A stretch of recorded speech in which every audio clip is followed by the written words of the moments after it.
हमारे साथ उमाशंकर पांडे जी भी अब यहाँ पर जुड़ रहे हैं, जो कि पद्मश्री अवार्डी हैं और बारिश को लेकर ऑफ कोर्स इनका यहाँ पर पानी के पहरेदार की तरह से इनको यहाँ पर बुलाया जाता है।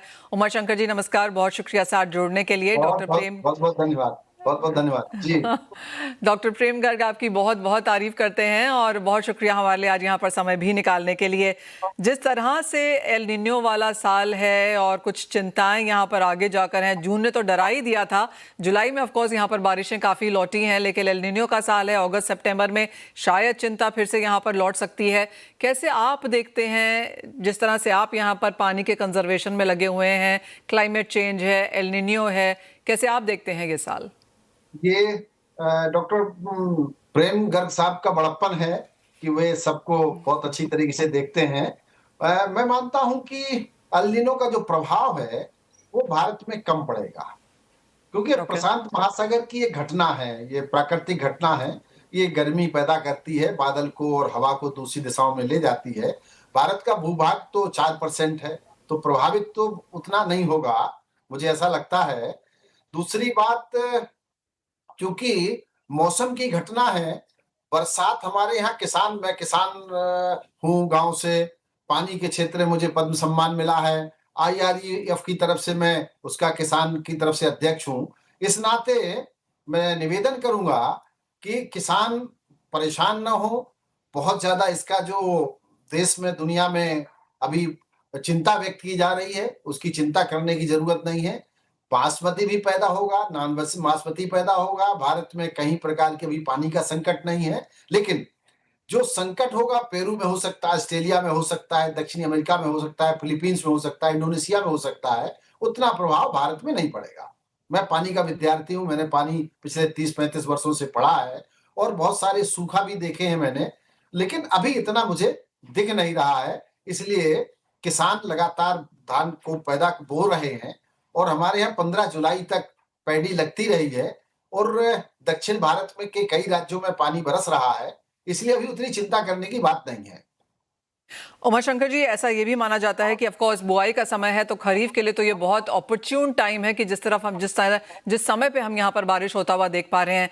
लेकिन ये भी माना जाता है कि भारत में बहुत सारा पानी, क्योंकि वाटर हार्वेस्ट नहीं किया जाता, स्टोर नहीं किया जाता, तो ये वापस वेस्ट होके वापस सी में चला जाता है।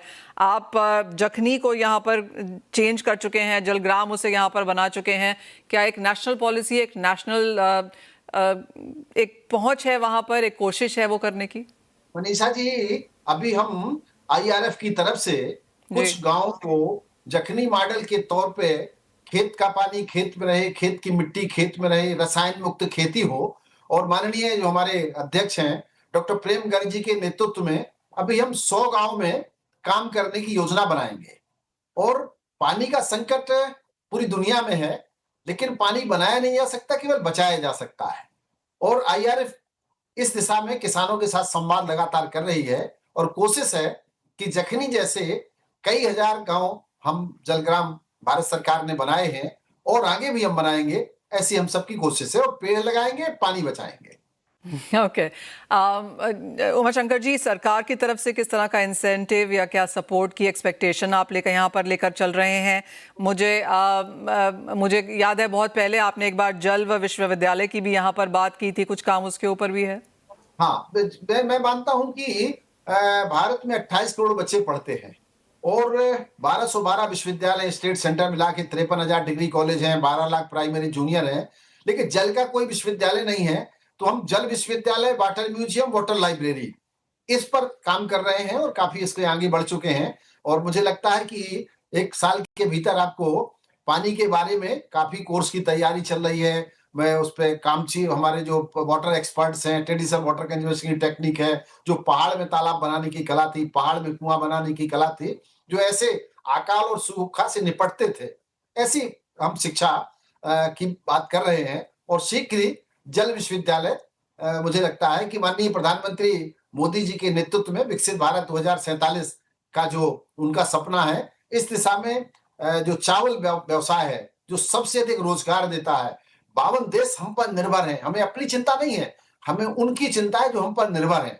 ये व्यवसाय तो है ही, विदेशी मुद्रा तो आ ही रही है, लेकिन जगन्नाथ का जो भात है, ये जगन्नाथ के भात में जगन्नाथ की कृपा से कोई कमी नहीं पड़ेगी, ऐसा मुझे विश्वास है मनीषा जी।